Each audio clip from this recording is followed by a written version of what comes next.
Hi, it's Frank from New England for Trump, and I'm here with America's Mayor, Rudy Giuliani. We're going to win this thing big or what? Well, we're going to win it, we're going to win it because Donald Trump is the agent of change. He's the person that can clean out this corrupt Washington machine that's been there for too long. He's going to get rid of Obamacare, which is a disaster for the people in New Hampshire. He's going to deal with the border by putting up a wall and securing it so that the heroin doesn't get in. That's been a terrible problem for New Hampshire. He's going to take care of our vets in a way they've never been taken care of before, where they'll be able to have a card so they can go to any hospital they want. She can't do that because the union stops her from doing it. And he's going to make sure that America is respected once again in the world by building up our military to the levels that it was at during the Reagan administration. So when he negotiates with the world, it won't be from weakness like Obama and Clinton, but from strength. Thank you.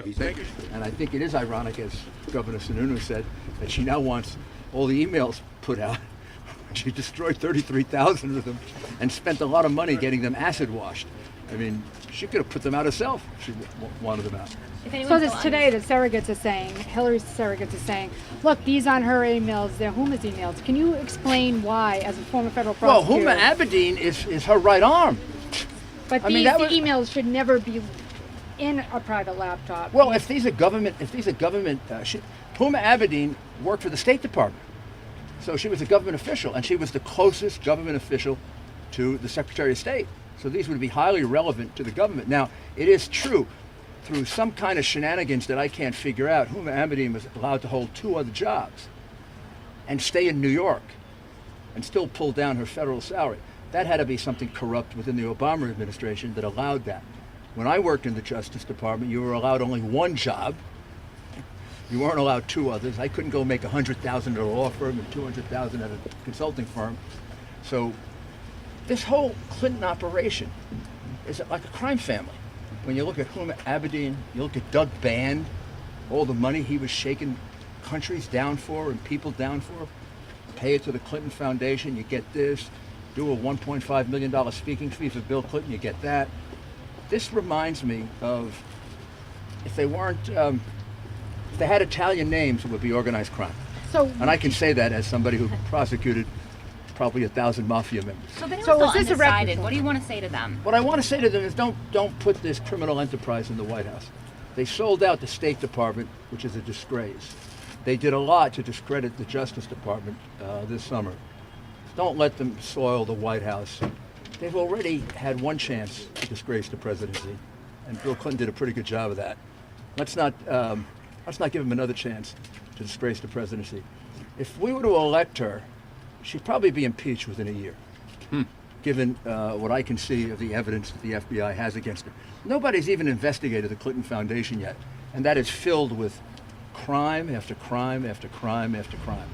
So we would basically be putting somebody in the White House that would begin first day of office being under very serious criminal investigation, not only for the emails, but for the Clinton racketeering enterprise. Real quick, Kevin, that was my next question, racketeering enterprise. Is this how you would describe the pay-to-play allegations? That is exactly what it was. It was a racketeering enterprise. It was run for the benefit of the Clintons. I think in the emails, one of them, I think Doug Band describes it as Clinton Inc. And that meant that all this money was fungible. They were flying on the airplanes. The best they ever did was to get about 60% to charity. And you have to look at that very carefully, too, because the charity was themselves. A lot of the money that they collected, and like in Haiti, they were giving that money to the people who were donating to the Clinton Foundation. So let's say I'm a builder. I donate $3 million to the Clinton Foundation. In return for that, I get $6 million worth of work in Haiti, which is the reason why if you go to Little Haiti in Florida, you find that the most hated people there are the Clintons, because they didn't do a darn thing for the poor people of Haiti except steal money from them. In 2005, after the 2005 Trump audio, his poll numbers here and in other key battleground states plummeted.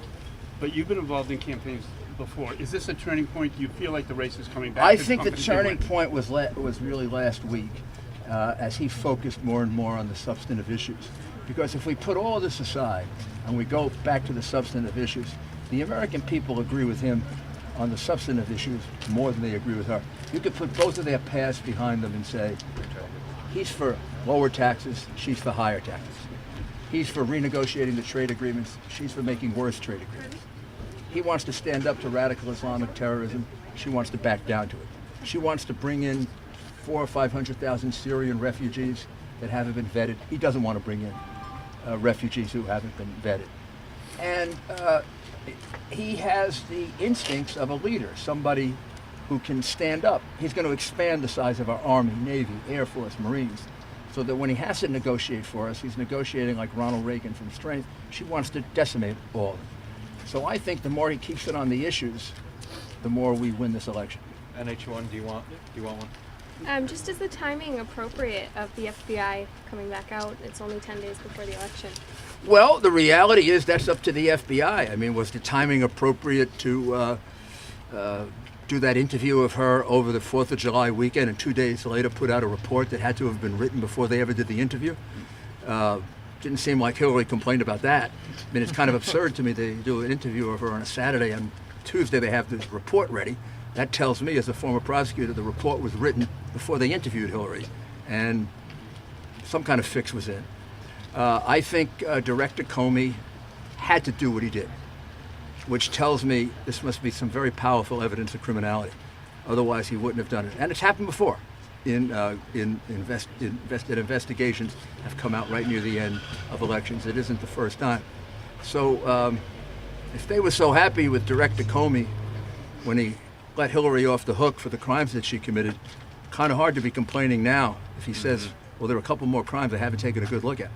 Thank you.